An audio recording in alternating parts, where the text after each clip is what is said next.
Is it? So this is the part of the show where there's a theme song, and it like she's a hot mess, and I don't know the real words, so it's just like she's a hot mess because she's Suzette. Oh, that's all right. It's one of the things, and we can try again, or we can just go to the show. No, let's try it one more time. All right, we can do it. We're gonna make this clean, guys. Okay. One sec. Here comes the theme song. Are you guys ready?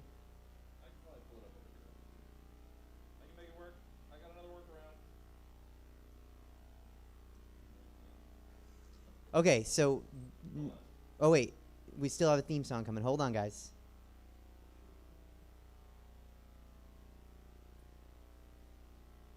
This is a problem in that we just did a sex show, and this is a problem in the bedroom sometimes when, like... sometimes it just takes time to be ready.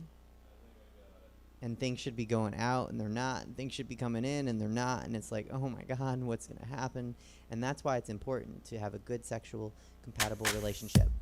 You were a problem child, been grounded your whole life, so now you run wild. Welcome to the virtual Stab Comedy Theater. It's time for the Suzette Veneti Show, finally. So please welcome to your screen, Suzette Veneti!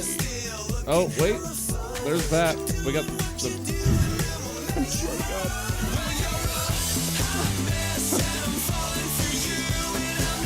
Here she is. Before the show gets muted, Suzette Veneti. All right. Hey, guys. Thanks for tuning in to the Suzette Veneti Show. Sorry about the technical difficulties. We have a set. That's part of the reason. Look how beautiful it is. Isn't it beautiful? It's almost as beautiful as I am. Anyway, I'm going to not do a monologue this week because we'd only have the sitting set. But I just, in case Betty Booger is watching, I brushed a hair, okay? Like, I took a brush and I brushed one hair the way that you're supposed to brush hair because you told me I need to brush my hair. Anyway, are you guys ready? We're going to start the show. And I have a segment for you called Pen Pals. So, Jesse, are you reading half or am I reading all of it? Let's see. I'll bring the Pen Pals up here. 1 second. I can read the one half if you like. Yes, please. All right. So the first half, yes? Yes, please. All right. You want more of an introduction to the segment? Sure. Ladies and gentlemen, these are letters. One letter and then a response letter. And that's the segment called Pen Pals. You'll get the idea. You got it. You're smart. We have smart viewers, not stupid viewers. Nailed it. Here we go. All right. Let me get over. Dear state governors, I, President Donald J. Trump, not going to do a voice here, am the President of the United States. I have tremendous power and absolute authority over all of the states. It says so in the Constitution. Ever hear of it? We will reopen because I have declared it. Governors, I know a couple hundred of you will disagree with me, but you have to do what I say because I am the leader of the United States of America. You are all states, therefore, I'm in charge. Dear President Trump, there are 50 of us, and actually we have total authority over our states. Okay, bye, governors of the United States of America. So that's how it works. Okay, the next letter. All right.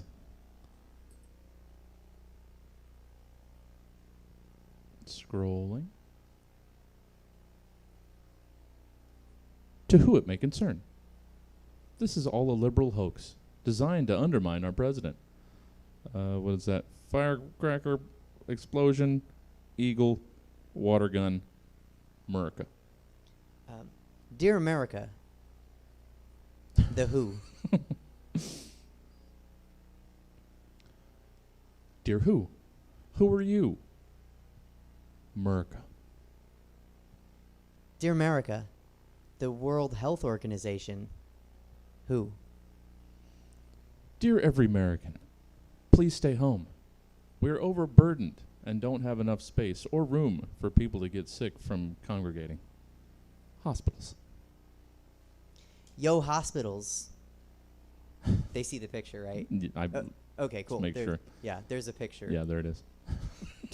Dear hospitals, hang loose, Florida.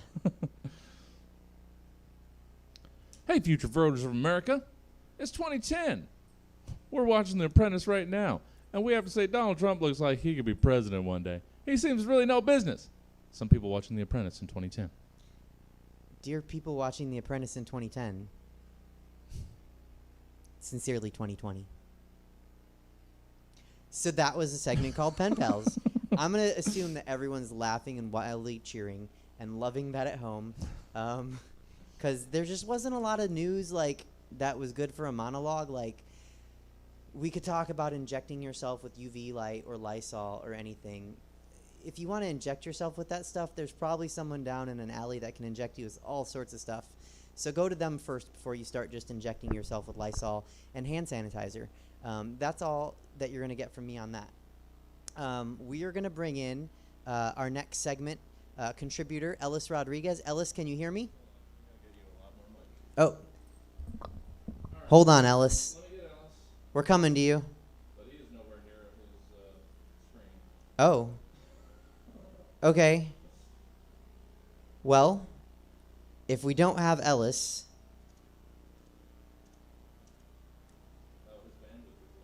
Oh, his bandwidth is low.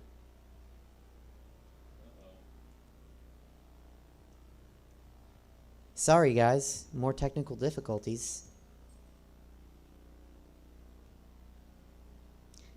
Gonna line up a guest for you right here. Okay, we're gonna bring in Clifton. We're gonna do What's the Tea with Clifton.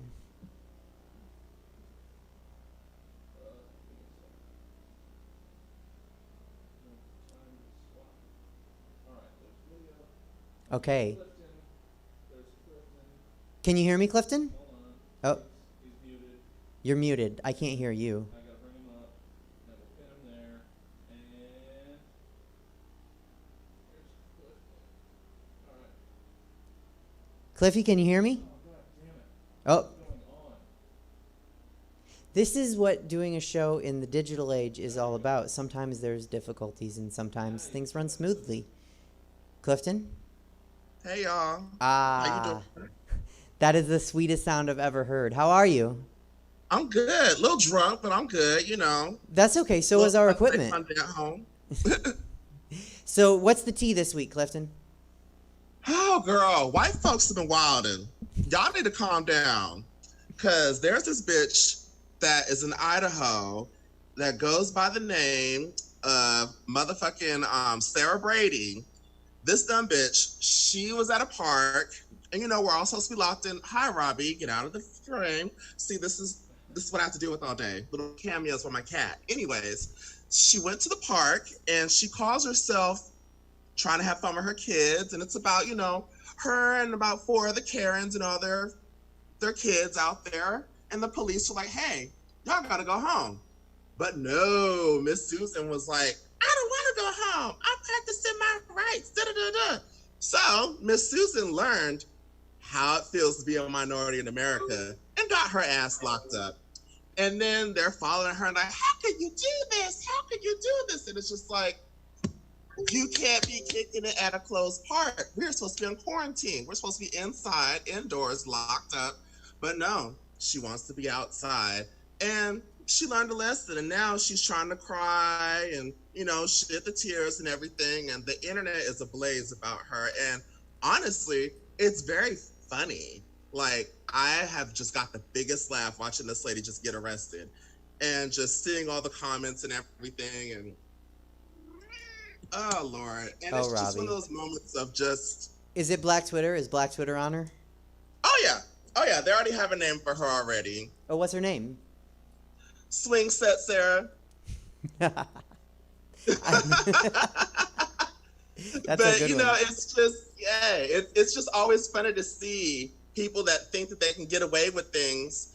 And no, you going to jail, sis. You are going to jail. And it was just the most glorious thing I've seen in the last few weeks. You know, besides the people wanting to inject themselves with Tide and Clorox because a man with a wig in the White House told us to do that. But, you know, We know better than to do that, but people in New York have seen over 97 cases of people injecting themselves with bleach because the man in the White House said to do so with UV lights and everything. Girl, it's a mess, and that's why I've been drunk every day. You know, I'm going to go ahead and speak for everybody else that's not injecting themselves. If people want to inject themselves with bleach, go on ahead, baby. Inject yourself with bleach. Yeah. Just make sure you do it now. Don't do it after November. Do it right now. Go ahead. Inject yourself. That's not me telling you to do it. That's just me supporting your right to do it. It's your body, your choice. Inject yourself with bleach. And I have one last thing to talk about. Please. You know, since we're all locked in the house, we all have our own ways of dealing with the time amongst ourselves. I have a PSA. Mind your motherfucking business.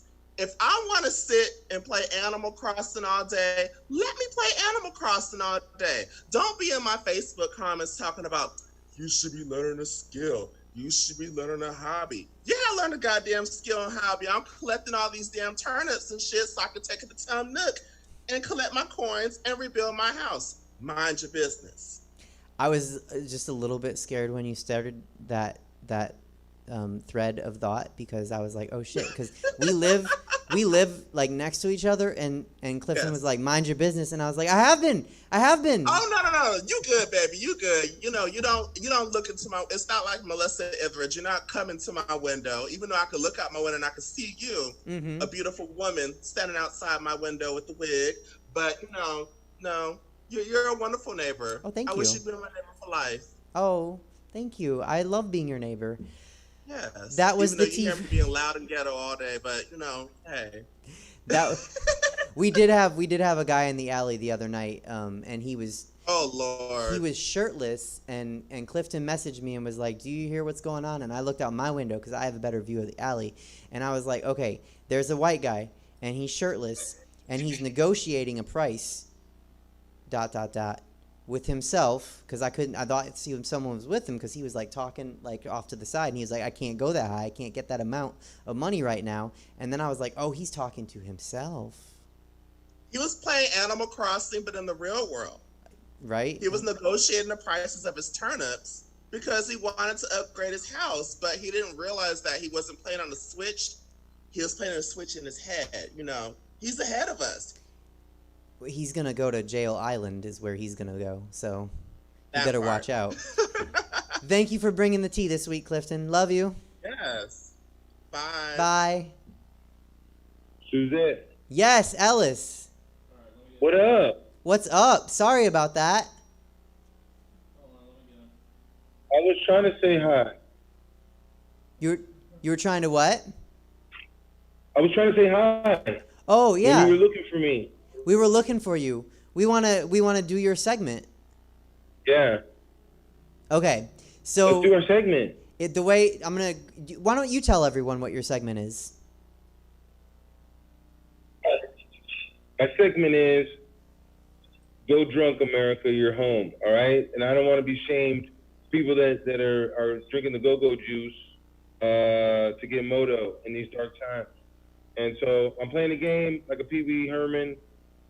But you don't know what it is this time, right? I don't. Are we flashing it on screen? Every time you say the magic word, I'm gonna take a shot. So you know the word, and but you don't know what it is this time, right? I don't. The viewers are gonna get the word on their screen. Oh, I know the word. But I don't have it on my screen, so I have no idea what it will be. See it though. Right? So this will be a more fair game than last week. Last week we did Tiger King. I don't believe in this. You don't believe me? So anyway, you guys, what's up? Oh, your connection. Are you in a park? No, I'm not in a park. I'm in a garage. Oh, okay. I think we got awful? it, though. Did we get his word? Okay, so we got your word, Ellis, and we're going to check back in with you at the end of the show, and then you'll tell me the word?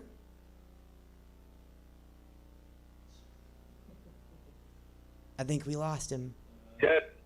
Oh, Ellis, I love you. Yeah. I'm going to try to get to a better spot or something. Okay, cool. We'll check it back in with you at the end of the show. All right. All right. All right. Bye-bye. Bye. I think let's go with, let's see if Roselia is ready to go. So, ladies and gentlemen, the next guest, I should say ladies and gentlemen, peers and queers, the next guest is one of my favorite drag queens. I work with her every chance I get to. She does brunch in my brunch show with me, our brunch show. She does my Queens in Comedy show. She's here now tonight. Sorry, hair in the mouth. She is fantastic. She is amazing. She is Roselia Valentine. Hi, Suzette. How are you, Angel? Hi, Rosie. How are you? I'm doing splendid. Yeah? I am here in quarantine, and I have myself a beverage that is just Kahlua and Bailey's, and I am just making the most out of this situation. I am jealous of your beverage, and I would love to have one. Maybe when the quarantine is over, we can have one together. Yes, in 2021, once brunch is back, we'll definitely have a drink together for sure. God. I hope it's just a little bit before 2021. Oh, man. So I wanted to, you're actually in a show way before 2021. You're in the Fifth de Mayo show at Latina Cantina Port Bar on Twitch on May 3rd. Can you tell us about that? Yeah. Yes, so I did get to work with Port Bar, and they're a bar out of Oakland, really good bar. Work with Amor Ortiz there. We just did the last Latina Cantina digital drag show on Twitch as well. Was such a success, a lot of fun. With Cinco de Mayo coming up, it's a great opportunity to give all these Kings performers who are currently not doing the gig in a bar to just do whatever they want to do, pre-record it, and have zero limitations on it. And we got to do it again next week. So I'm really excited for next Sunday, May 3rd at 5 p.m. to do Latina Cantina with Amor Ortiz and all of the other Latinx girls from the Bay and NorCal. So right on. I can't wait to see it. Excited for that. And it's especially since I'm still doing here. Still with us? Yes, I am. It broke up Okay. just a little. The connection's going in and out a little bit. Okay. But I'm here. Okay, cool. So when you prepare for a show, this is kind of a multi-part question. What's your preparation like to prepare for a drag show, both in person and right now in the digital time? Is it the same? Is it different? What do you do? So it was breaking up just a little bit there, but I believe I heard you ask my preparation in order to do a drag show. Is that correct? That is correct. Yes. Perfect. So usually what I like to do is I like to give myself as much time as possible. Realistically, I can get ready and out the door in about an hour and a half to 2 hours. But, when you're getting ready, I just don't like to be rushed. I like to have a movie or a music on to kind of lounge to. So I usually try to give myself 2.5 to 3 hours if possible. Rarely the case, but now that we're quarantined, I have all the time in the world, so I get to give myself as much time as I want now. But the first thing that I always do is start gluing down my eyebrows because I'm blessed with a Mexican hairline that comes down to my face on the side. I actually have to glue down my sideburns and give myself more face on where my sideburns grow. So it's about a good 20 to 25 minutes of just gluing down all this excess hair on my face. From there, I just do my foundations, do my eye makeup, then finally my nose and my lips, and all of that takes about an hour and a half to 2 hours, like I said. But usually it's because I'm a slow poke. If I have a movie playing or some music playing, then I'm just kind of tuning in and out of doing my makeup to whatever's happening on my computer. So that probably makes it more fun to have like my preparation. To have music or a movie playing. That has to make it more enjoyable, right? Well, yeah, because doing your actual makeup itself, I'm not going to say it's boring, but it's not necessarily exciting. I mean, you're kind of just putting things on and making sure it's going into the right places. Sometimes if Yaya's here and getting painted at the same time, we're talking, but if she's not, then it's otherwise quiet. I mean, you'll hear my AC blowing, and that's not really an atmosphere to, gear yourself up for before you start doing drag. You want to get loose, you want to have fun, you want to just get in your zone. So usually by playing a good album or playing a fun movie that I like, really helps getting the blood flowing before I'm actually out doing it. Right on. So I have seen you perform, I don't know, 1,000 times live in Queens and Comedy and Makeup and Mimosas, and it's always a show. Like that. When people ask me like, oh, what's it like to watch Rosie perform? I'm like, well, she's just an amazing performer. Like she might not, do the dancing moves or like, but like you can't take your eyes off of her.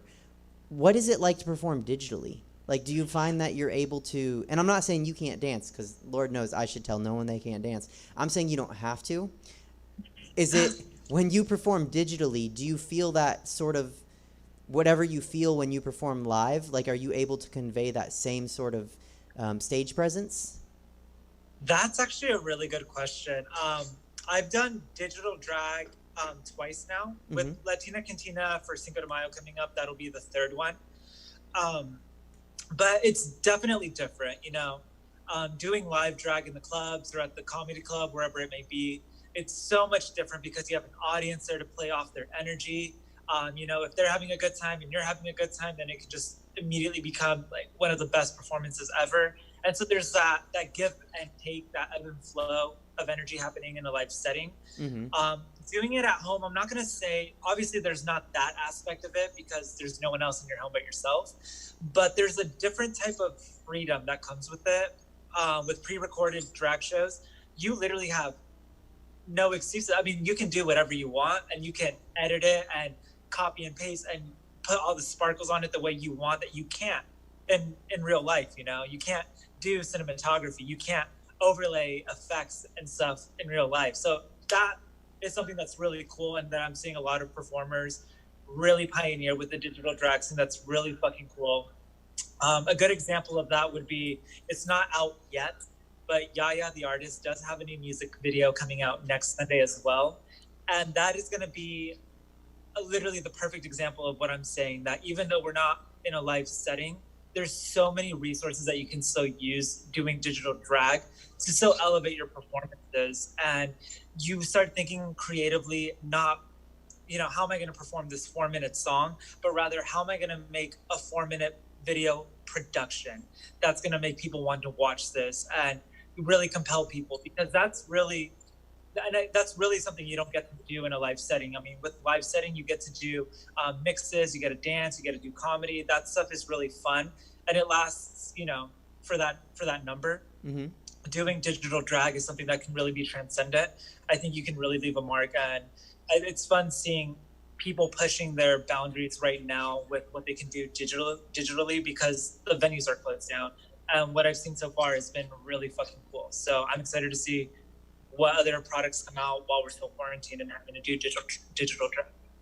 Yeah, no, I actually like making films and little productions. So I'm excited because this is kind of whetting all the performers' appetites, and so now I'm going to be able to more easily talk people into making videos with me.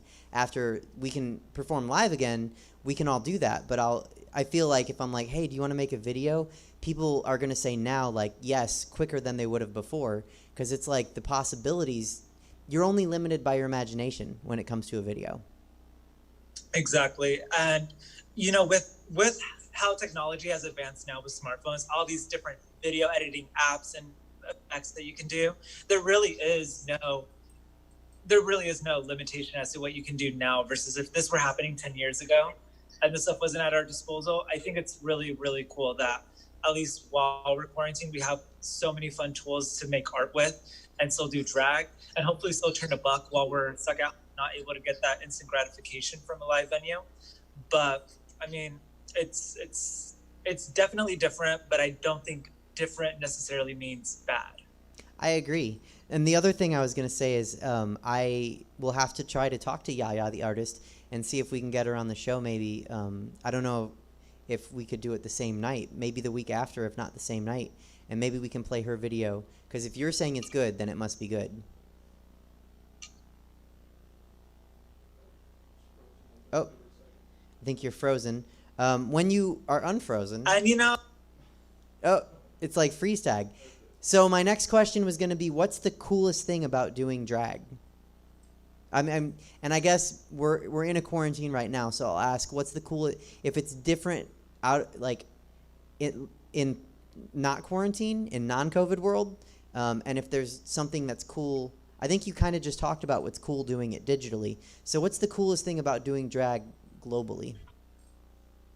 You know, that's a question where I think the answer changes for everybody, and it's different for everyone as well. But for me right now, what I think the best part about doing drag is definitely feeling the freedom of expression, especially when we're talking about being LGBT. You know, when you're putting yourself into like adapting into social norms in everyday life to kind of just get by, you know, you don't want to draw too much attention to yourself. You just kind of, you know, you're queer. You don't want that to reflect negatively. You know, there's so much stigma around that. Doing drag, you're literally the center of attention. And I think for me, that is such a release of like, you know, putting up appearances to get through daily life at a boy job and while I'm out on the street and just wanting to mind my own business and not be bugged. But doing drag, you just got to wear whatever you want, do whatever you want, look however you want. And, you know, for someone like me, like gender is something that you're constantly questioning, and, you know, you don't necessarily confine to either boy, girl, you're somewhere in the middle. It's really, really, really liberating to just feel like you're neither boy or girl, but something completely different. I feel like my drag puts me into somewhere where gender doesn't necessarily apply. It's a little bit boy, it's a little bit girl, but at the same time, it's fully me. And I feel like myself while I'm in drag. And that's something that it's just, there's no amount of booking fee or tips that I can make in a night that comes next to that feeling of being yourself when you're in drag. That's as funny as that, because you're putting on a character, but it's right. Very liberating. I think if I was going to explain the same thing you just did, sometimes I tell people it's a little bit like being a superhero with like a secret identity, because you can walk down the street, right, and nobody knows who you are. But if you walk down the street as Roselia, everybody knows who you are. And sometimes superheroes, like their superhero identity is who they really are, and the secret identity is more not who they are. So I think it's kind of the same with drag queens, where sometimes you find that the performance, the queen persona is who they truly are. And sometimes it's more, that's more of a construct than who they are outside of drag. So I'm just glad that you get to feel like you at some point in the day. So that's exciting. What's the worst thing about doing drag? So you just named the best. What's the worst thing? The clean up. Oh my God, drag is so messy. It is the messiest thing ever. You know, and I'm not just talking about in terms of your work area when you're doing your makeup. I'm saying the taking it off portion. You have glue on your face, in your hair, down there. You have it everywhere. You have nail glue on. You have lash glue on. There's just residual makeup everywhere. You know, I feel like I have to take 2 really good deep showers after doing drag to fully get it off. And it's just, that's far and away my least favorite part. It's just the cleanup. Yeah. The mess. I completely agree. I worked out after the show. We did our last show on a Friday, and I work out on Fridays, and I hadn't done it yet that day, and so I worked out when I got home. And I showered first, and I thought I got all the makeup off, but no, like there was eyeliner still on while I was working out. It was like seeping out of my pores, and I was like, oh yeah. I believe it. It's a surprise, bitch. Just when you think you're done, nope. Yep, it keeps pulling you back in. What is the crazy? I'm gonna let you define this. What's the craziest performance you've ever given? Oh my God. This is probably going to be, for anyone who's seen this number, I've done it a few times. This is far and away my Patti LaBelle's Somewhere Over the Rainbow number that I do. I do a live rendition of Patti LaBelle singing that, where she just goes all over the damn place with her vocals. The reason I think this is my craziest performance is because first of all, I make sure I get very drunk before doing it, because this song is far and away the most high energy song in my repertoire. Second of all, I don't go out there with a plan. I know the word front, back, sideways in English and Spanish, even in hieroglyphics. I know the song well. I know what happens with it. So I don't try to like have this mapped out routine. I just go out there drunk, preparing my body to take the physical toll because I will throw myself. I use however many muscles are in the human body, I use them, especially my neck muscles with all the straining for the vocals that I do, even though I'm just lip syncing it. It is physically demanding and it is very, very fun. And that's the one that got nominated for me for like the best of the 2019 showcase that we did last year. Mm-hmm. Like that was the one that was voted for my performances as my best one. And I think it was the right one because it's truly, truly crazy. That is, if anyone was to ask me which performance of yours they should see, that would be the one that I would say would be your Patti LaBelle Over the Rainbow. So I think you're dead on. I have questions from some viewers if you want to field those. Lay it on me. Okay. Let's see what they got. So this is what is the longest that you've been in drag in one day? And that's from Michael in Sacramento. Oh, Michael in Sacramento. Longest I've been in drag. That's a good one. This was actually not too long ago. This was sometime last year. So it was a Sunday because I got up at 9 a.m. to do my makeup for brunch show back when we were over at the old venue at noon. So I started getting into drag at about 9:30 a.m. We did brunch, and then I had to hightail it over to Stockton, California, where we had to do this this kind of like theater fundraising show. And that started at about like 3 or 4 o'clock or whatever it was. And then at around 7 o'clock when that ended, I had to hightail it back to Sacramento to do Sidetrack Sunday Showcase, which went up until about 10:30, 11. So in total about 12 hours in drag with the same face. I did kind of reapply powder throughout the day, but yeah, that would be the longest I've been in drag. I will say I was tucked, not in the morning for brunch, but when I got to Stockton, I fully tucked with tape and all down there. So I was tucked with tape for that show. On the way back to Sacramento from Stockton, I was still tucked, and then did the show in Sacramento until 10:30 tucked. So that was a long time. That is a really long time. We need to have like a glossary that we can throw up on screen sometimes, because I don't know if all of our viewers know what tucked is. Do you want to tell them? Yeah, so there's a million, well, not a million. There's a few different ways to tuck. The easiest way, if you're a queen who wears pads, what you can do is really not have to tuck much at all. You just kind of like mash it in there because you're going to wear so many pantyhoses that eventually is going to smooth out that area anyway. That's a really easy tuck that you can get away with. Another tuck that is kind of old school, which is the way I do it, is by using tape. And what you do here is you actually put your two little fellas, if you have them, you put that back up into your abdomen where they go when it's cold. You shove them in there, and then you tape the skin that would hold them around the. I'm trying to be PG friendly here, so I know. I think you're doing a great job. The bag, you tape the bag that holds the fellas. We take the bag that holds the fellas. We get a nice big strip of tape, and we grab the fella where the pee comes out from when you have to go number one, and you just get one long strip of tape. You pull it as far back as possible, and the piece of tape is actually gonna stick to the lower back on your backside, and that's gonna be your kind of your guide. Eventually, you just get multiple strips of tape, and you just keep pushing and pushing and pushing until eventually it's just flat looking skin like a Ken doll. And that's how I tuck when I'm gonna do fair leg, meaning no pantyhose, no. You do have a good tuck. I'll say that. It's a good tuck. Because I don't have much to tuck. That's why. That's the secret of a good tuck. If oh, you is don't have it? much to do with. Well, I mean, I'm sure some queens are growers and some queens are showers, but we've done a good job keeping it PG-13. So I'm gonna move on to the next viewer question. Okay, this one is, Dear Rosie, why the mullet? And that comes from Taryn in Sacramento. Why a mullet? That's a good question. So, I don't know why I just decided to have a mullet.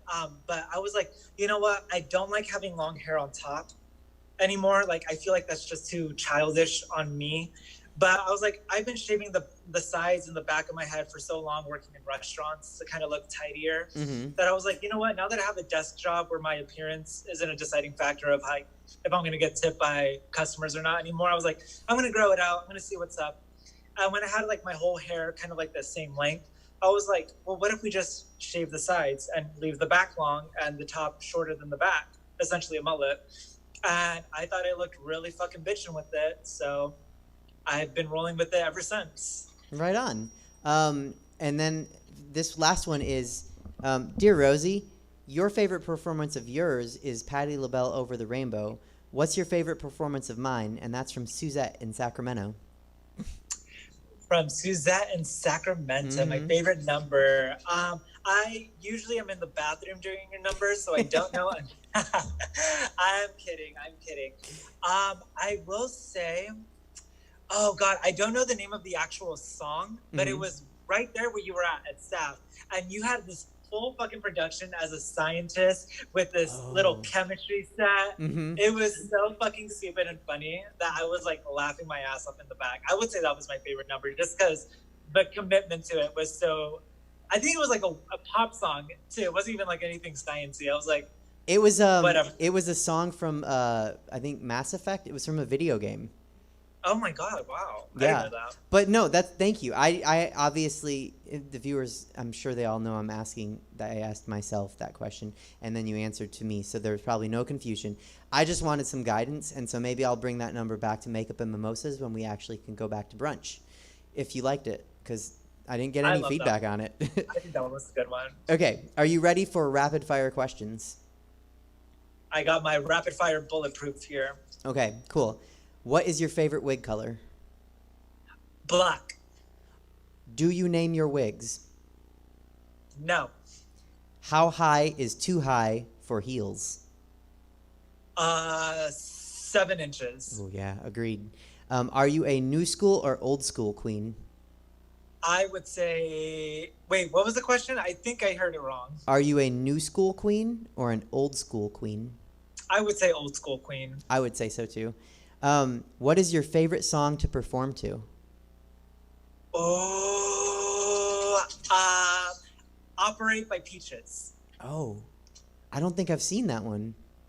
Oh, 2021, baby. Okay. When we're back at brunch, you'll see it then. Back at Makeup and Mimosas, we're going to see by Peaches. What is your favorite show? That's a vague question. TV show? No, to perform in. Oh, brunch. Oh, Hence, Makeup and Mimosas.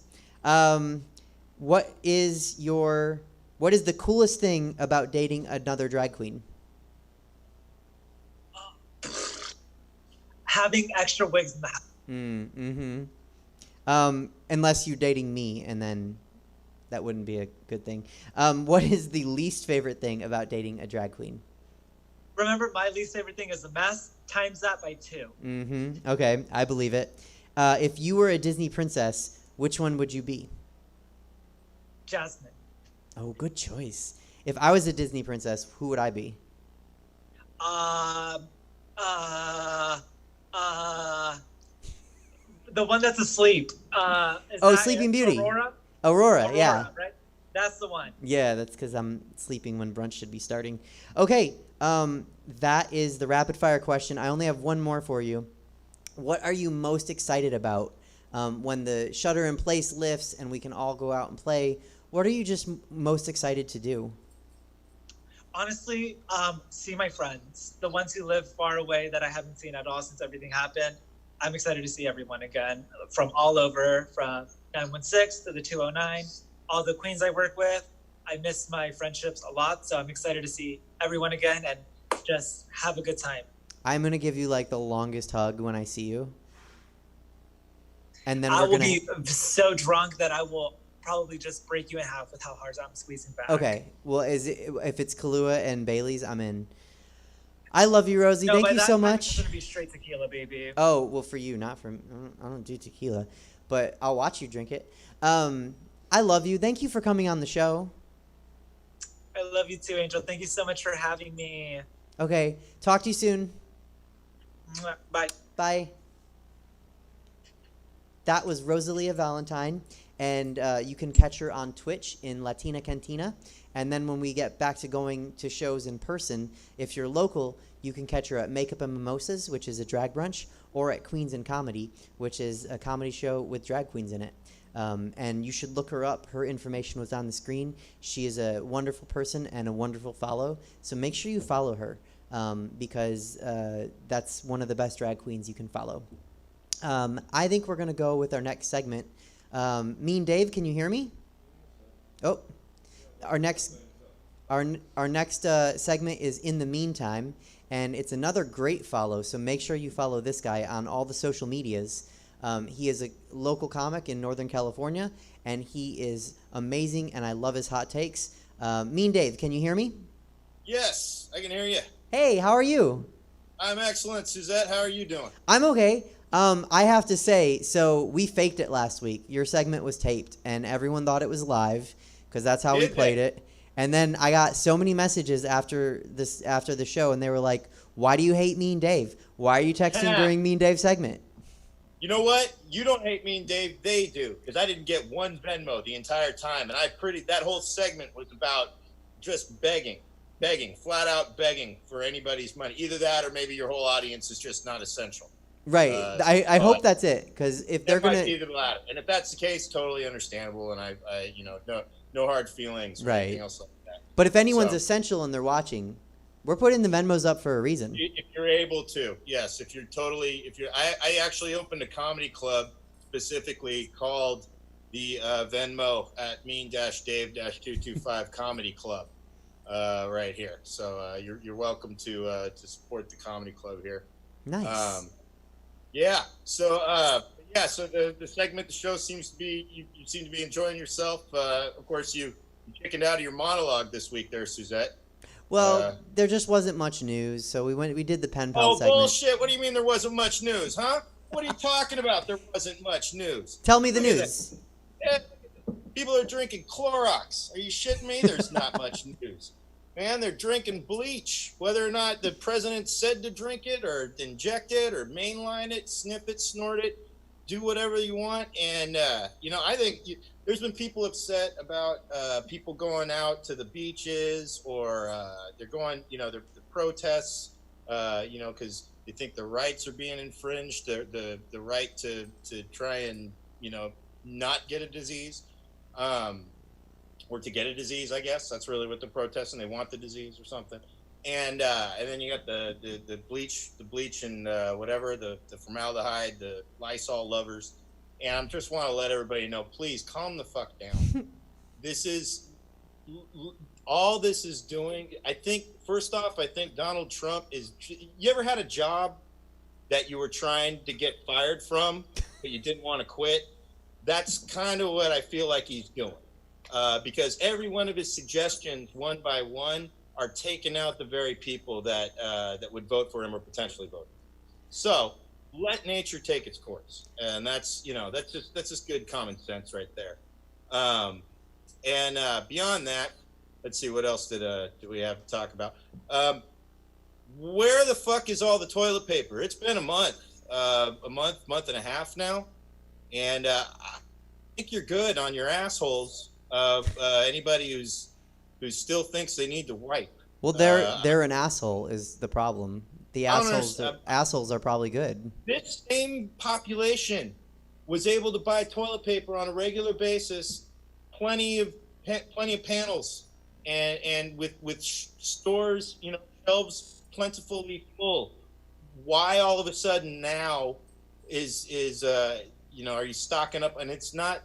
Toilet paper was not really, if you're sick and you got a disease that enters your lungs, I could see paper towels maybe. I could see Kleenex. Cough medicine, Kleenex, any of that shit, but toilet paper. You're afraid that you're not going to be able to wipe your ass. Still. I mean, canned food I could see, but no, it's still toilet paper. A month and a half in, we're still short on the toilet papers and all that. Could this be a conspiracy by Big Bidet? I actually was saying that earlier at another show. It is. I would not be surprised in the least if it is behind. If that's the truth of what's behind it. Also, people thought that this was all a giant conspiracy to divert us from an asteroid that was hitting the Earth. This was actually a letter I got. You get those messages from your friends that are the like, hey, this is the secret, this is the scoop. Yeah, they're not my friends very long. It's all been a giant front because there's a meteor, there's an asteroid that's coming to hit Earth, and it's going to obliterate life. And so the COVID has just been a distraction to get everybody to stay home and spend time with your families. Yeah, This was the shittiest fucking idea. If that was the end game result. Oh, let's tell them that there's this disease that is definitely real and killing people, in order to convince them to stay home before this asteroid hit. So yeah, I don't think that's real. The asteroid, I don't think the asteroid's real. Think plenty the COVID shit's real and all that. We don't need to get into all that. So, but beyond that, I will say, I heard something this past week that was very disturbing, and that was an ice cream truck in my neighborhood. Who the fuck is selling ice cream at a time like this?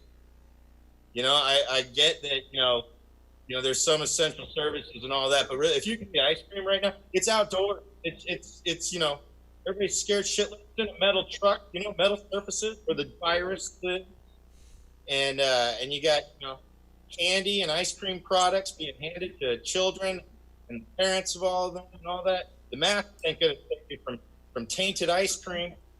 So, and that holy shit. So yeah, these are just some of the things that have been on my mind this past week. But other than that, I'm doing okay. I think I'm hanging in there pretty good. I think I'm not freaking out today. And we don't know we don't have an end date as far as getting out of the quarantine. But frankly, I've been enjoying the time at home, talking to people on the onlines and all this shit. Been having some people reach out to me and say, hey, how you doing? I also got a friend just 30 minutes ago. She texted me and told me that she had a dream. I'm dying on Friday, according to her dream. And so if anything happens to me on Friday, if I have dead on Friday, I want you to Venmo me before then. Again, Venmo at mean-dave-25. And if I die on Friday, Maddie Boyer, she's the one who had the dream, and her friend Alyssa Lundquist. Those are the two that are responsible. Avenge my fucking death. All right? Or they have a conspiracy to kill you, and that's their cover. Yeah, they're fucking, and that's, let's get into that. So, yeah, as far as all that, stop having dreams about me and my mortality, all right? Before I go out there and protest, go hit the beach or some shit, Right? Show up at a park when it's closed, do something crazy. Yeah, it's just, it's just very disgusting. If you have a dream about somebody who dies, here's a little rule. Don't fucking tell the person, The last thing you want to do is be right, But anyway, so.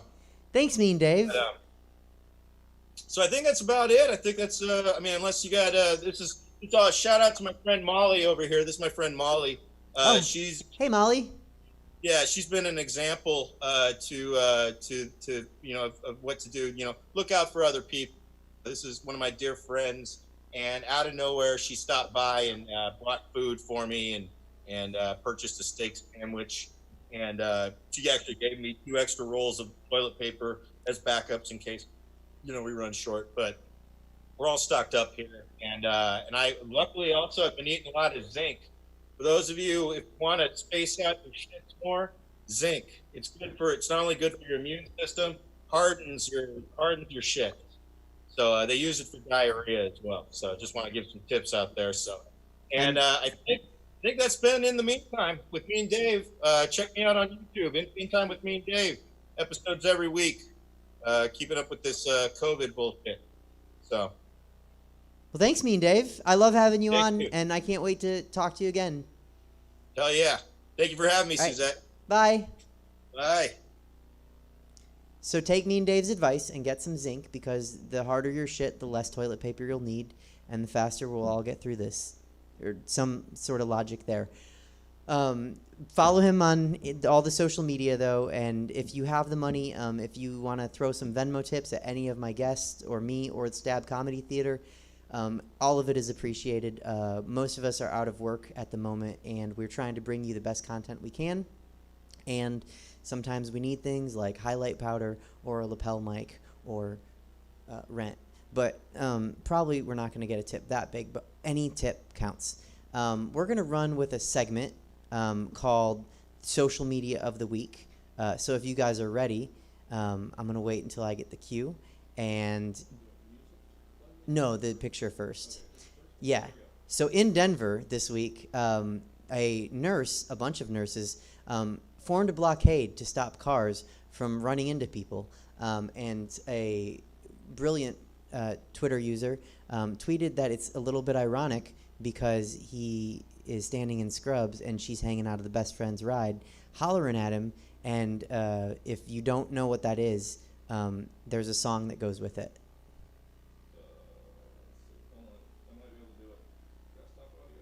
Here we go. Here's the song. Tell me when it's done.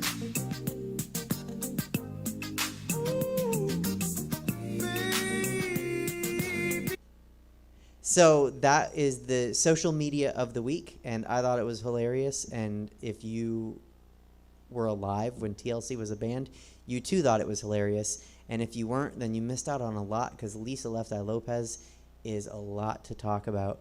And that is social media of the week. And oh, really quick, before we get to our next guest, I just have a suggestion. The white ladies don't like Karen, and that's okay. They're not all Karen. But the one hanging out of that truck, she looked like a Kathy Ann to me. That's what she looked like. So if you guys want a new name to call people, you can call them a Kathy Ann, because that's what she looked like. Anyway, we're going to go to our next guest. She is an amazing, dynamic comedian.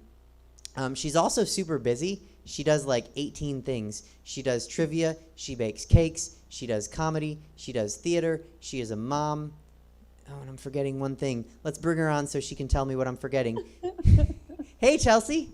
Hi. Hi. How are you? I'm okay. I miss shows where I have a drink in my hand. So, but other than that, I'm great. How do you not have a drink? That was a requirement. I was like, no, this is kind of comedy. I'm kind of drinking. Like that's because I need a mixed drink. Girl, you failed. I did fail. So what's the sixth thing? What did I miss? I failed twice. I don't even know. I lost count. Who cares? I do everything. You do. Yeah.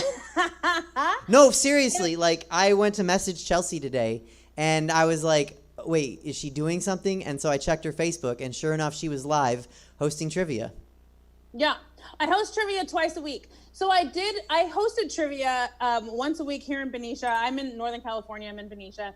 And then when the quarantine happened, I was like, you can still host trivia. Who gives a shit? So, can I cuss? Is that bad? I don't care. It's happening. So I started hosting trivia on Facebook Live. Great. It worked. I do it for tips. This is constantly on my wall at all times. So I host trivia for tips. I do it on Thursday at 7 o'clock and Sundays at 2 p.m. And I do trivia, and then I mail out prizes. So people actually win shit. It's dope. It's dope. So people should definitely follow your trivia and watch you and play. Yeah. Because you mail them shit. Oh yeah, totally. And I I sell pure romance. So sometimes I sell like sex, or I send out like sex stuff, or and I own a bakery. So sometimes I make freshly baked cupcakes, and then those are the prizes. So it changes every single week. It depends on how I feel. That sounds like a really good deal. I think everyone should watch you anyway, but now you sweeten the pot. Pun intended. Yeah. Yeah, literally. So question, when this is all over and we go back to normal life, are you going to leave your Venmo sign on the wall, like maybe frame it? For all times. This shit's never leaving me. I might get it tattooed on me. I'm not above that at all. Shit, then you My can't tattoos are dumb. My tattoos are so dumb, you guys. Like, look at, that's the clown shoe from fucking Roger Rabbit. I don't care. Yeah, this will be up for the rest of my life. I'm obsessed with it. So when you're doing trivia, I've come in person, and it's a lot of fun, and people can't cheat. But when you're doing it online, people can Google things. Oh yeah, totally. So I noticed today you hold up a picture of like a character and you're like, who's this? And I love the way you're doing it because it's so you. You're like, who's this? Who's this character? Name this character. Give me both names. He has a first name and a last name. Name the character. I'm really aggressive in almost everything that I do. A little bit. Like it's just a little bit too much, and that's kind of how I like it. That's okay. So, but yeah, I started doing picture rounds where I'll hold up a picture, and here, I'll do one for your people in your chat right now. Awesome. So I'll hold up a picture of, let's say, a cartoon character, and you have to tell me the first and last name of this guy. See? Viewers, do you know? Do you remember that guy? Do you remember him? Me? Yeah. Oh, secret. I can't actually see you. Oh, you can't see me. Oh, great. I look phenomenal, by the way. You always do. But I just want to say I probably know who it is because when in today's chat you were like, you only need the first name of this character from the Rugrats, and it was Chucky, and I was like, Finster, duh. Everybody knows. I just held up Chucky right now. That was the character I chose. Boom, Johnny Carson. What? You're a witch. You're an actual witch. I know it. Chucky Finster. It is Chucky Finster. That is absolutely right. So I started doing picture rounds because I didn't want people. I know that people can Google shit, and it's like, I'm not dumb. I get it. But then I started doing picture rounds because it's like, let's even the playing field a little bit. Mm-hmm. Here we go. You can't Google that shit. You know? Well, I mean, yeah, it's gonna take. They'd have to be like weird-looking cartoon kid. It'll take longer, but red someone's hair, gonna glasses. know it before you, capture it, Google search, image it. Yeah, Ugh. for sure. So one of the things that occupies your time, and I'm gonna be careful. I want to rephrase this. Everything you do, you want to be doing, and you're glad that it occupies your time. But one of the things that occupies your time. I'm one of those people who I have to be too busy. If I have idle time, I get weirded out. I don't do well with like time off. Time to rest and chill. I don't operate like that. I can't handle it. That's 100% true. One time I Marco Polo'd Chelsea when she was like on vacation and she was just sitting there and she looked like she was stressed out because she was doing nothing. She was just sitting in a chair, just like shaking and biting her nails. And I was like, what? Go host Island Trivia or something. Like find the people there will let you do something. Probably. I don't do it well. I know you watch Saturday Night Live, or not Saturday Night Live, In Living Color, right? Like you had to watch it growing up. Oh, I thought you meant currently. I was like, that's kind of old. Can we? I literally thought you meant like currently, and I was like, no, I don't. No, I meant back in the day. I'm really anxious to see where you're going with this. Okay, go ahead. Okay, so I still to this day make the joke that like you have like 6 jobs, you must be Jamaican, or like 6 jobs, das all man. Like, and people don't get that joke, and I think it's a hilarious reference. Yeah, no, you shouldn't do it. Okay. But I do. But I do have 6 jobs. That's real life. Like I do. I started a bakery, so I bake custom cakes and cookies and cupcakes and shit out of my house. So I do that. My kid is almost 4, so I have a 4-year-old son running around. I don't know where he is, but he's fine. I trivia host. I karaoke host. So I have like a lot of jobs that I do. Mm-hmm. I also do stand-up comedy. That's a big one. I also am an actress. So I do plays and stuff in Berkeley and San Francisco, and so I'm constantly doing, that, auditioning for those things. So I have things that are constantly. The cool thing about being your own boss and doing that many jobs is that you're able to kind of make your own schedule. Like you can just conform it to whatever you want it to be and still be as successful as you want to be. Does that make sense? You know what I mean? Totally. I want to actually talk about the cakes, which is something that I know you do it on your own schedule, and you are always working on cakes, and they are amazing. I mean, you are a little bit beholden on the ordering that people do, so like you can only make them after they've been ordered. But your cakes are amazing, and we're gonna go ahead and display some cakes. Thank you. What is the first? Oh, are you showing pictures? Oh yeah. Yeah. Ooh, I love it. We're gonna try to get you some corn business. I think the first cake, is it the dick cake?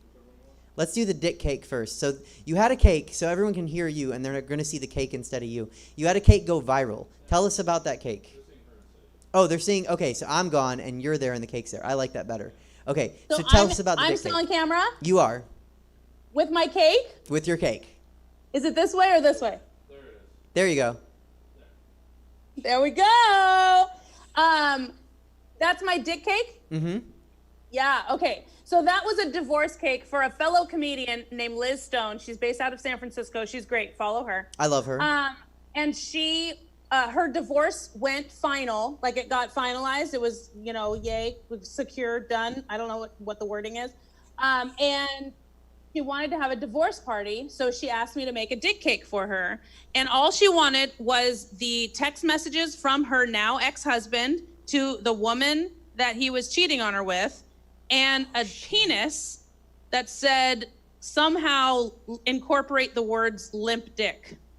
No, she said she just wanted a limp dick. She didn't want the words, but I put the words on because they're hilarious. Right. So then I posted, I made that whole cake and delivered it to her. And I actually posted it the day before my birthday, this December. And I posted it at 10:30 at night. And I woke up and it had been shared 2 million times in the middle of the night. And I was like, wait, what? And my page now, my bakery page on Facebook was shared that day 4 million times in the 24-hour period. That is a lot of dick. Yeah, people love, and it's a dumbass thing.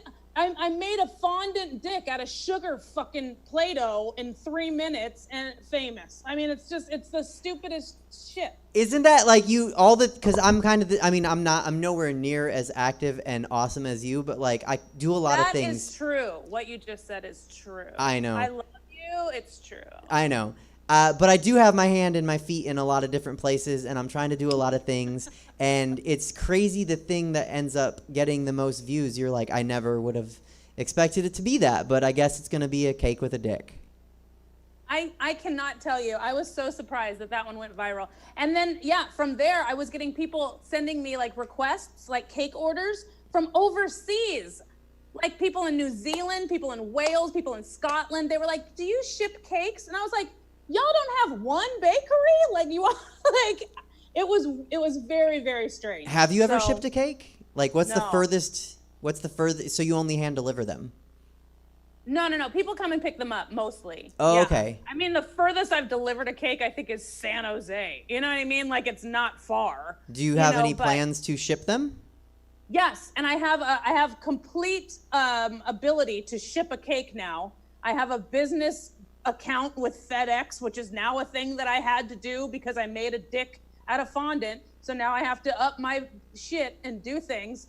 So yeah, there you go. I didn't know it was I thought it was just texts from Liz's boyfriend to her. I didn't know they were from the boyfriend to the girlfriend. That makes it, that's chef's kiss right there. Like, bravo to both you ladies. It was deep. And then she has video. Liz actually made video of her cutting into the cake, and she used a knife that was obscene. I mean, this knife was inappropriate for this size cake. Oh, go ahead. But that's what she did, and she was just hacking into this thing, and you could tell it was very therapeutic for her to get this shit out. I might need to see if she'll come on and show that video. Oh my God, absolutely. She'll be on here in a second. Are you kidding me? Call her right now. She's not doing shit. She's doing yoga with her cats. Well, that sounds amazing, but I want to talk about more of your cakes. So the next cake we're going to bring up is, let's do the Dumb and Dumber cake. Tell us about that. This one was fun. Is it the same side? Yep. Look at that. So this cake was for a fellow comedian as well, David Liu, who is based out of Northern California as well. Oh, I love David Liu. David Liu, he wanted a birthday cake, and he was like, I want it based off of a movie, but I don't know which one. And so then he actually, he was like, why don't we just do Dumb and Dumber? And I was like, oh my God, I've never even seen a Dumb and Dumber cake. So then I just started picking out the, famous things like, the dog thing and the two hats. But then I was like, we need to take this over the edge. And that's when I created that dead bird, that Petey, with the with the taped on head. I had to, like, if I'm gonna go balls deep in a Dumb and Dumber cake, we're gonna make it really Dumb and Dumber. Yeah, so, I was gonna say you made it Dumb and Dumber. dumb. Yeah, it's super cool, and everything on that cake that you see is edible. Oh, my sign fell. That's the If that's not the universe, I don't know what is. But Maybe that means someone tipped you. that is not true. Okay, next. Well, wishful thinking. Which cake is next? I don't know. Just throw one up, and we'll talk about that one. Let's talk about the coronavirus cake. Thanks, Jesse. Oh, that's right. I was actually surprised this one took so long to get ordered. I thought people were going to want coronavirus cakes like crazy. And I was actually nervous because when they said coronavirus cake, she just kind of gave it to me and she was like, do whatever you want. And I was like, all right. So I was going to make a cake and then just have little things that have gone viral, like the toilet paper, the hand sanitizer, all that stuff. And then I was like, well, wait a minute. The cake itself is round. Let's just make that the toilet paper. So then I did that. And it was actually, I don't know if you can see this in the picture, but it was actually for a group of nurses that work at Kaiser. So you know how toilet paper is quilted and they have like the pictures and shit like quilted onto the actual like toilet paper itself? Mm-hmm. I did that with the Kaiser logo. And I just like made indents in the white fondant of the toilet paper so that it looked like indented toilet paper quilted with the Kaiser logo. So that's how I incorporated, who it was for. You debossed the Kaiser logo into the toilet paper cake. Yeah. Bitch, your cakes are so good. Okay, let me rephrase. Your cakes are great. Tell us about the Cookie Monster cake. Cookie Monster cake. Oh, is this the Cookie Monster with like the street sign underneath it with the yes, it is. Polka dot? That one? Okay, yeah. So that one, that was for a 2-year-old. Here in Benicia, I'm part of a mom's group because moms need so much help. Oh my God. And so this was for a friend of mine. And yeah, it's just, I was like super excited to make a, oh my God, I got tipped. I got tipped. Thank you. Yeah, they said they wanted Cookie Monster and I was like, dope, I'm going to make a whole Cookie Monster head. I got you. So I just made a bunch of blue fur and created it. It's just, I like when it's a challenge. I don't like to do cakes that I've done multiple times. I like when I get to be super creative and super hands-on and just how do I make this cake edible, but make it not look edible? Like I'm making blue fur for Christ's sake. How do I make that look like Cookie Monster, but also delicious? It's a fun game, I'm going to say that you just described exactly the way that you do stand-up. Oh, what did I even say? I blacked out. What did I say? Well, I'm going to kind of paraphrase it. You don't like doing the same things multiple times, and you want to take something that shouldn't be what someone's expecting and make it a little bit something different. Oh my God, that's exactly how I do stand-up. That's so crazy. You're so brilliant. Oh my God, brush your hair, bitch. You earned it. I'm a witch. Okay, so are people ordering more or less cakes right now? Oh, because of the quarantine? Yeah. Sorry. You know what's happening is I'm getting a lot of I got a lot of orders canceled because big events were being canceled. I had 2 weddings that were canceled, two baby showers that were canceled, a bunch of birthdays that were canceled. But what they're doing now is they're ordering smaller cakes to still celebrate, but cool. with just their immediate families. So it's weird because I'm like equally as busy as I was, but I'm only making small individual cakes for everybody. And then it's just the details are different. You know what I mean? So right. That's kind of cool. It's kind of cool just only making small cakes because I don't have to worry about stacking it and moving the fridge space. And my roommate can't put her juice in the fridge because I've put a devil's food cake that looks like a Disney villain inside and she can't touch the fridge for 24 hours. So it's like it's kind of cool to only be doing small little cakes. It's kind of nice. Because when I'm juggling this many jobs, right. It's like I don't have all this time to devote to this job. I have to split it all up. Mm-hmm. Let's put a pin in your roommate and what's in the fridge with her juice, because I want to come back to that.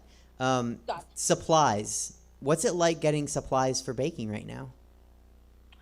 Right now, it's not too bad because restaurants are still open. The restaurant supply stores are as well, and I have wholesale restaurant supply stores that I go to and get supplies. And because they're still open, because restaurants are still open, I'm still good. So I do have to go to the grocery store every now and then, and that's a terrifying thing now because you can't touch anything or breathe on anybody it's terrifying, but I get it done, so it's fine. Right on. Does baking help you de-stress? Decorating helps me de-stress. The baking part is boring as shit to me. I hate that part. Okay, I actually disagree with you because David Shapiro, he's a contributor later in the show. He said he's all right. He's all right. Yeah, I don't really like him at all. But he said that because I bake, like you bake, but he cooks and I don't cook, and he said that baking is for not creative people. Well, baking, I mean, I'm not completely disagreeing with that because baking, you can follow a recipe, and as long as you get the right measuring cup, measuring spoon, you figure it out, you follow directions, you can be good. Now, decorating, that's where the creativity comes in. If I give you a blank cake, a blank white cake, and I say, turn this into a cake about Stranger Things, go. And that's what I get as a baker. People are like, this is my favorite show. Do it. I just want to say that there's something really creative about following directions to a T and the temperature and the time and the right, because not everybody can pour 1/8 of a tablespoon of vanilla extract. Anyway, moving on. I mean, there's something really good about following directions. I wouldn't call it like a skill. That's just reading. Oh, you haven't had a bad cake made by someone who can't measure. I'm good. I'm good.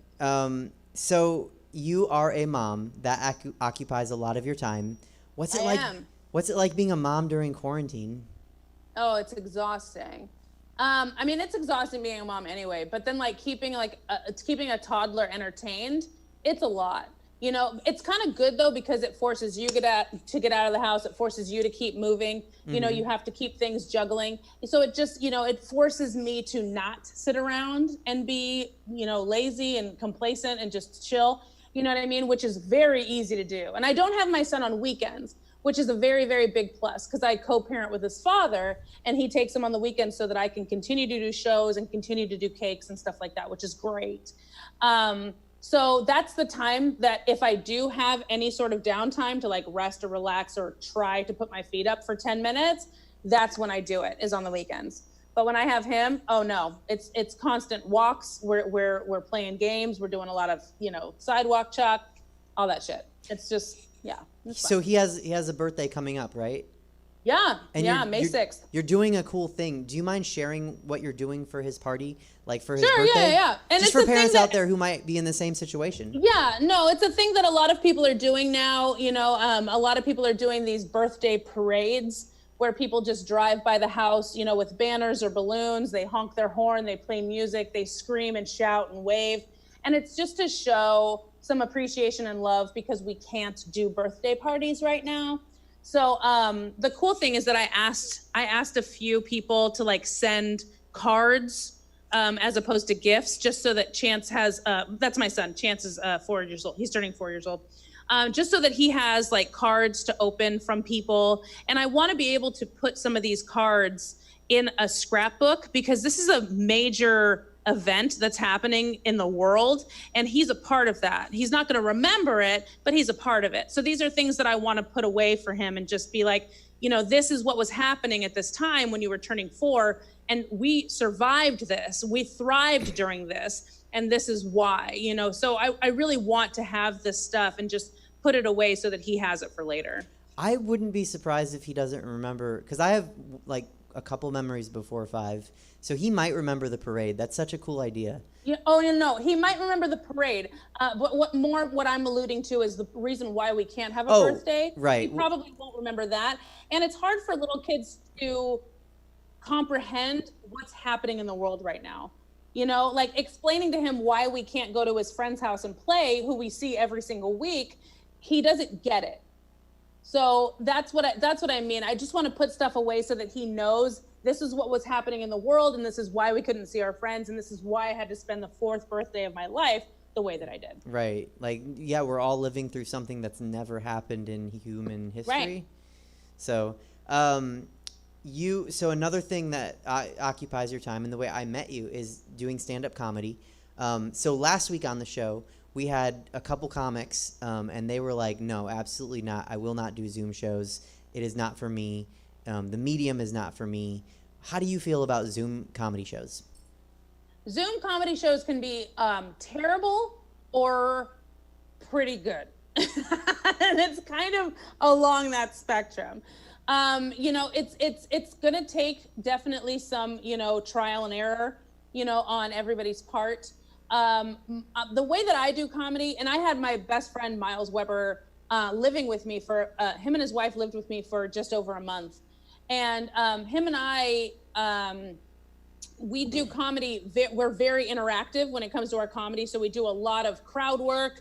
We do a lot of talking with the audience, building jokes up right now, and we just like to do that. Mm-hmm. And so when we went into quarantine, we were terrified because we were like, yeah, we could stand in a room and do just written material that we've tried and that is tried and true. But that's not really how we grow as comics. Him and I, we write a lot from the stage. We write a lot when we're riffing. And so we started doing Zoom shows for people like they would get their businesses involved. Maybe the entire office pays $20. Each person pays $20. That money goes to the comedians that are performing. Or if it's a free show, they just encourage tipping, you know what I mean? And so some of them have been pretty lucrative that way. Mm-hmm. But otherwise, as long as everybody is muted and the people that are running the show, the comedians, have the ability to unmute one at a time and talk with people and interact and do that crowd work, that's how we've been surviving some Zoom shows. So if we're in control of it and we run it the way that we see fit because that fits our style of comedy, then we're fine. We're totally good. So good segue, because you and Miles were doing it. I think you're done now, but you were doing. Thank God we're done. Yeah. I tried to get a clip. I tried to get a clip of this show. So the show that you guys were doing, the thing you got, the mistake that you guys committed over and over and over. You're welcome. I got you. Was called Truth or Cup, and then it evolved to Truth or Dare or Cup, and that's where you and your best friend, your comedy partner Miles Weber, you guys would answer questions from people like, do you hate Suzette Veneti?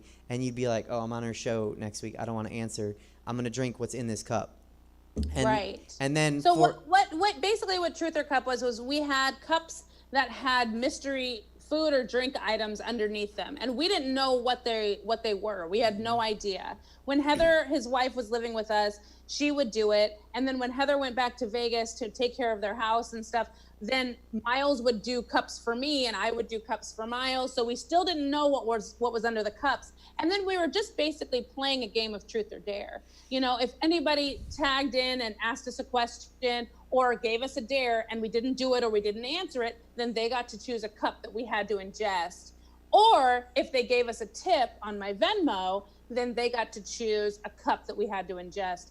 And we were doing fine. We were doing absolutely fine. We did a few shows. There was some gross stuff. There was some good stuff. One of the shows was all alcohol. But last night was the ringer. I said, hey, let's do a bonus one. Let's do a bonus one before you go back to Vegas. Let's do a bonus one. So we did a bonus one. And I said, but all bets are off. Let's do the grossest combinations that we can. And I swear to God, and I never thought this would happen, I threw up on social media. And it was me. I was done. I watched it happen live.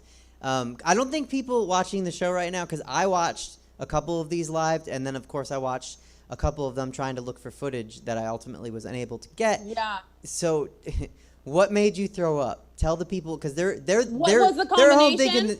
They're at home thinking this is like tea and like honey, and it's like, no, that's not tea and honey. Oh, no. What actually did it? Now, mind you, there were 4 cups before this that I had to do, and I think one was apple cider vinegar and lime juice. That was one One had, I think it had tequila and hot sauce, Cholula hot sauce in it. That was one. Yep. But anyway, the one that did it was sriracha mayonnaise mixed with moonshine. That was it. And that damn cup, that was full. And we both had to do a cup at the same time. I had the sriracha mayo and moonshine, and he had peanut butter, pasta sauce, and whiskey that I mixed up into a chunky formula. It was disgusting. It was absolutely disgusting. The clip that I kept trying to get was the rose egg. He made me a rose egg because I had rosé in the fridge, and then he used egg whites and whipped that shit up so it was frothy and disgusting. And And I do not recommend. Miles is watching right now, right? I don't know. He was at one point. Y'all, you guys are nasty. Like, that's not. I can take any dare ever or any truth, but like I am not. And I thought that I had an iron stomach because I have not thrown up in years. Absolute years. Yeah. And that's what did it. You guys were mixing the grossest stuff. And then the names, there was another name. I can't remember. I should have gotten the clip. It was with Cholula. Do you remember the name? I think it was tequila. And I think it was something like, Tachula or tequila. It was something Chiquila, like that. I don't, he had good names for them, and you guys both, there was a villain. There was a villain in this show, and the villain was Dan Myers. Over and over, every episode. That's true. I know. Northern California comic episodes. Dan Myers, he's definitely not watching the show right now, but he was the villain. Tell everyone what he was doing. Yeah, so Dan Myers definitely he jumped in right away, and he was like, okay, so how much for Miles to drink all 5 of those? And I was like, $100. And he was like, what are you talking about? He was like, wait, you don't get to name the price. Oh, no, so he was way more animated than that. He was like, no, you don't answer. You name your own price. I'm not doing it for 100. I'm not doing it for 100. Right. I just watched it. And it's true. And Dan Myers, there was a time when Dan Myers actually paid $250 for Miles to just plow through this, go, and just shoot him. And that's actually what sparred the conversation for Miles to shave his head on camera and get money for it. And we raised money for Laughs Unlimited, the comedy club in Sacramento. We raised money on their Instagram one day. And if we reached a certain number, we would split that money with them, and Miles would shave his head live on Instagram, and he did. That's cool. Yeah. I know some comics and some drag queens that are doing things like that, and I think that's really cool. Not only that we're trying to get paid, because I haven't been paid for a gig in almost a month and a half. I mean, you can't really blame that on the quarantine, right, though? Oh, yeah, I know. Thank you. I love you. See, I was like, I throw hope... that shade, girl. It was getting too lovey in here. I needed to throw some shade. I know. I was like, I hope my drag family is watching, because they're going to be like, damn, that bitch read her so bad.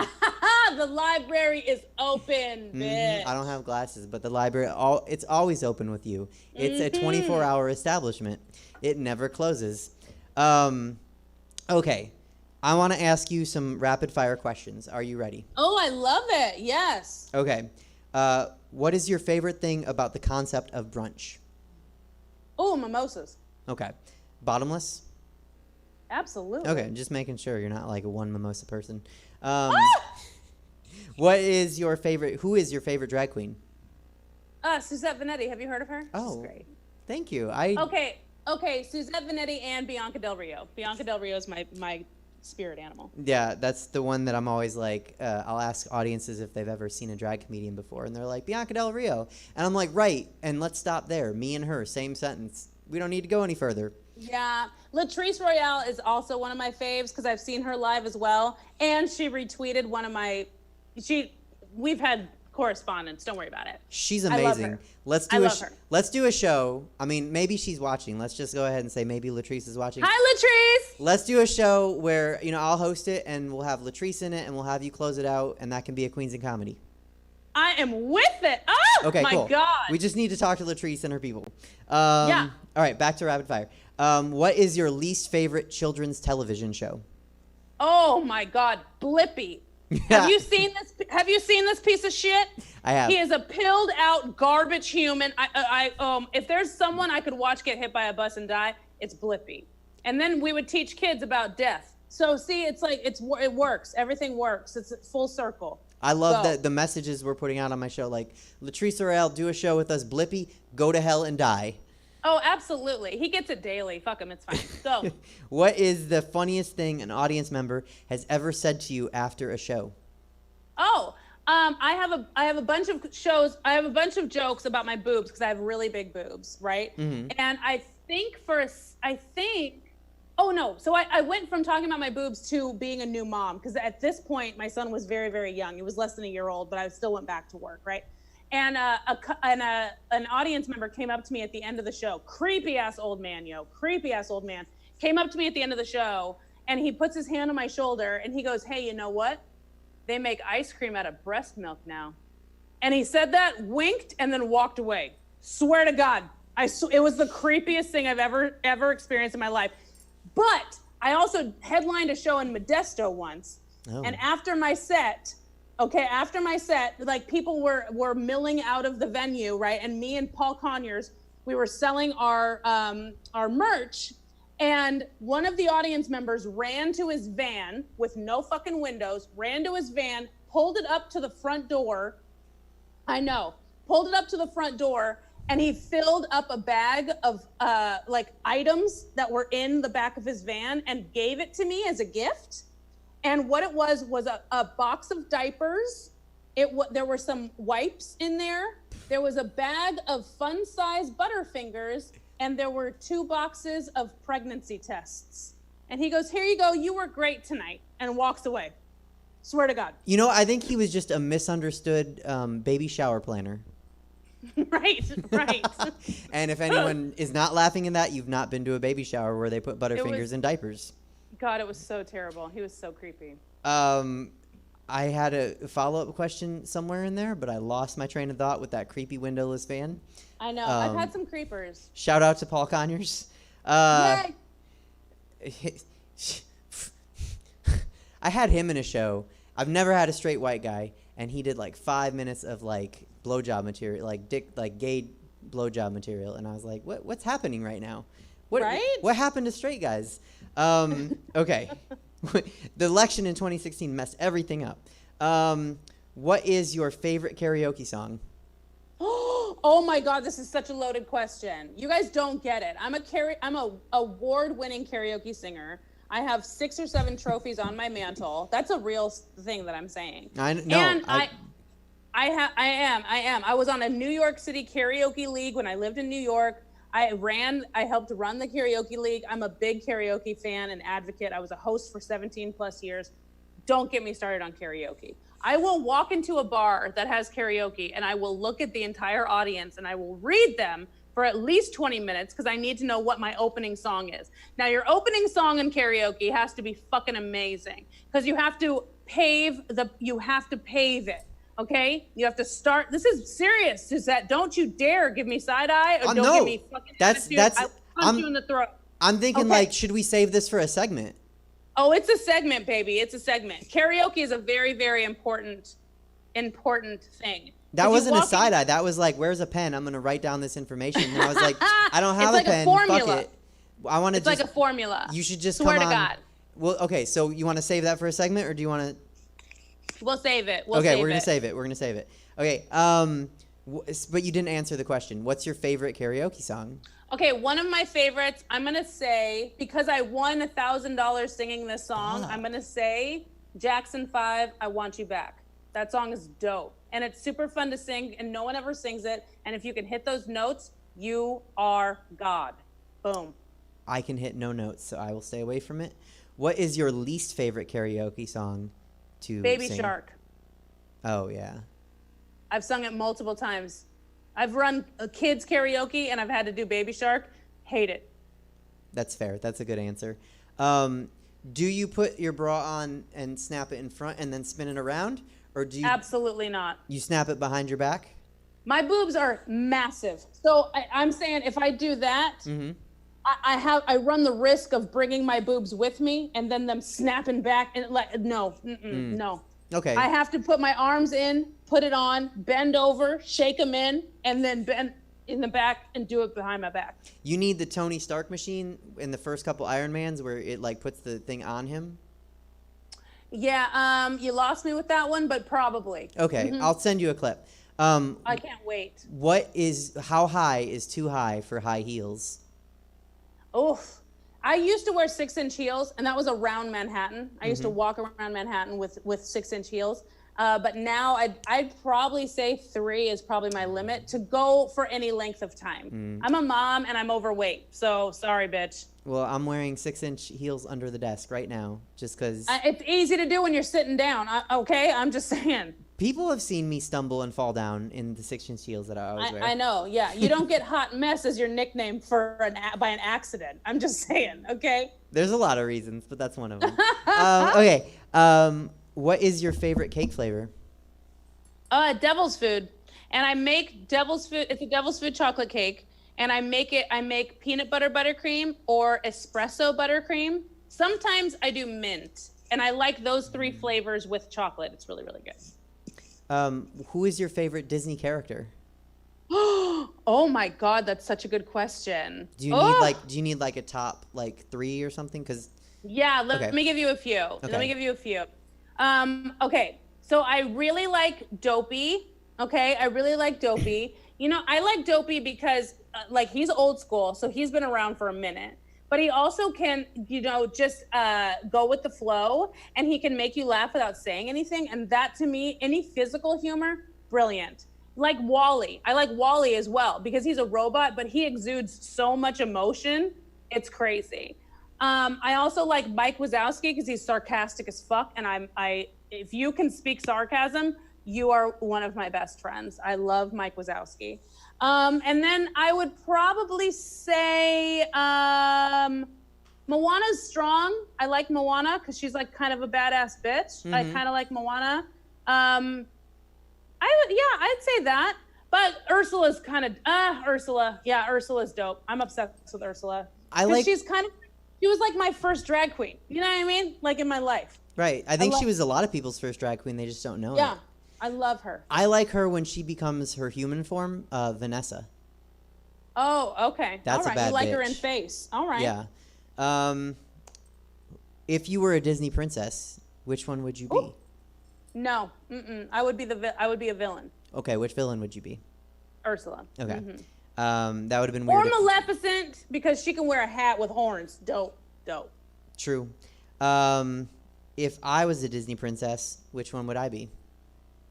I heard you say this with the queen that was on, and she said Sleeping Beauty because you sleep like a bitch. You sleep so much, and that was a very good answer. I like that. But I think you know what? You know who you would be to me? You would be Ariel when she loses her voice and she's like learning to walk. That's you. That's you. You would be Ariel when she does not know how to be a human. That's you. Now brush your hair with a fork, bitch. Do it right now. Get your dingle hopper. Thank you. I have a purse with a fork in it. I can't handle you. It's over there. I can't get to, but it's believe really you. there. believe you. Because I do carry my dingle hopper at all times. Yeah. That's a good answer, except I'm going to say everyone watching is like, I wish she would lose her voice. at least all my friends. That is the end of the rapid fire question. And my final question for you is, what are you most excited for when the quarantine lifts, when we can go back outside? What are you excited to do? You know, I play the role of being a bitch and having no filter and being kind of an asshole all day long. But You're if I'm playing? being That's not just normal? If I'm being completely serious, I'm really excited to just get back into the clubs, hug my friends, say hi, just give huge hugs back to people. That's what I'm excited about, is just giving hugs to my friends. And finally, booking a flight to go see my sister, like actually planning things out to leave my home, that's what I'm excited about. Because I'm such a busy person that it's like, it's weird to be this busy but never leave this premises. So it's like, I really want to just be busy and go somewhere and do something, because it'll make this busy feeling feel a little bit more, I don't know, complete. Right? You want a well-rounded, busy feeling. Right. I don't know your sister. I've never met her, but the fact that she also knows Finster is Chucky's last name, she's good in my book. Oh, yeah. You and my sister would get along famously. I can't wait for you to meet my sister. Okay, I'm excited. So that was my interview. Thank you for hanging around, going along with us. Absolutely. I'm sorry I keep talking so long. I'm sorry it was longer. Okay. There was just a Facebook comment from Jerome Shapiro, and he said Chelsea is fabulous. So. Oh, that's so nice. Thank you so much. I can't wait to see you in person. I can't wait to give you a hug. And I've told you this. I need to hug you so much. Thank you so much for having me. Wait, don't go. I want to say one thing just while you're still here, because I've said this to you, but just to everyone else watching, you are always welcome back. You can do a segment. It can be about karaoke. It can be whatever you want. Done. Absolutely. Okay. I love you. I love you. Thank you, Stab. Friends, that was Chelsea Bearce. You can follow her on her social medias. She is amazing. She is dynamic, and she is one of my favorite comics. And we're going to go to one of my least favorite people and comics in the world. Is he almost ready? Yeah, we're going to see if we can hear him. Okay. We'll see if I can hear him. We're going to bring back on local actor, comic, producer, David Shapiro. David. Hey, Suzette. Thanks for having me back. Okay. Oh, we can't hear him. We can skip him for it's my favorite drag queen, Apple Adams. Got it. All right, David, hang tight. We're going to come back to you. Well, I mean, no, you're not. We'll figure it out. This is no, I'm sorry. Practical Germophobia actually is taking a little more time than expected, but it's because we're putting a lot of quality into it. Okay. We should have an episode ready by the end of next week. I promise. Next week we'll have a better system, but this week we had a set, so big improvements every week at the Suzette Veneti Show, thanks to Jesse Jones. All right. Local actor, producer, comic, David Shapiro. David, can you hear me? Hey, Suzette. Thanks for having me back. We're still having trouble with you, David. Okay. Jesse knows it's my favorite drag queen, Apple Adams. I'm going to just say to anyone watching, David is not worth this much. Well, I mean... Chelsea? No, sure. You're not. Ellis is next? Absolutely. David Shapiro? Garbage. No, I'm sorry. Practical Germophobia actually is taking a little more time than expected, but it's because we're putting a lot of quality into it. Okay. Well, we'll bring it back on next week. Sorry, David Shapiro. You're on Matt Damon. We should have an episode ready by the end of next week. I promise. Just won't get to you, but that means we're going to round out the show with Ellis Rodriguez. No. Lost him too. Okay, cool. Then that's the end of the show, guys. Thanks for hanging around. We went a little bit long. We lost David. We lost Ellis. We'll definitely bring back Ellis. They can hear David, but we can't hear David in here. Ah. So it's an issue. Oh, yeah. You guys could hear David, but we can't hear him in the studio. Yeah, so that was the thing. There's a whole setup involved in this, and I forgot one step that I would have to climb up on a ladder for and try and reset everything, and I actually need that over here. Yeah, we can't get David. They could hear him, but you couldn't hear him back here in the studio. That's why we can't do an interview. Yeah. So we'll just have to go back to him next week. Don't worry about it. Thank you for watching the show. This was the second ever Suzette Veneti show. We have a regular time slot now, Sundays at 7-ish. We started a little bit late tonight, but next week hopefully we'll be on time. There's a lot of things you could do on Sundays. You could be watching The Last Dance on ESPN, but if you chose to spend your time with us, we appreciate it, and we'll try to bring back some awesome guests and comics and drag queens and anyone else that I can think of next week to you guys. Thank you so much, and have a great night.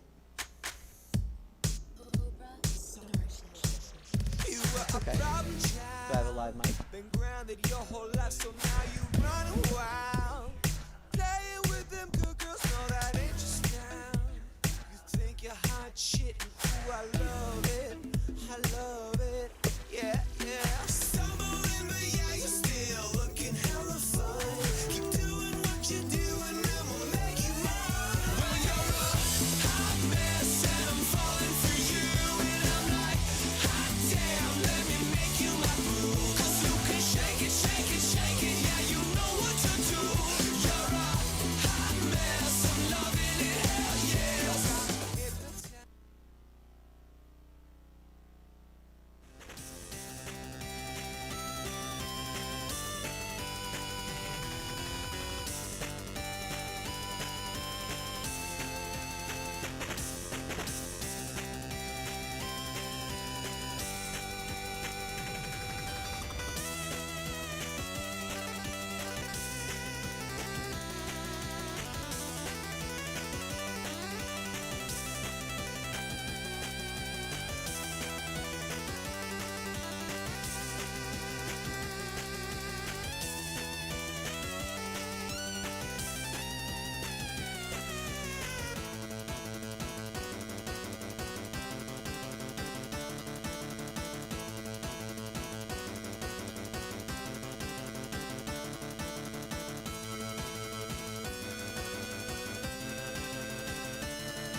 I want your disease, I want your everything as long as it's free. I want your love, love, love, love. I want your love. I want the drama and the touch of your hand. I want your leather-studded kissing in the sand. I want your love, love, love, love. I want your love.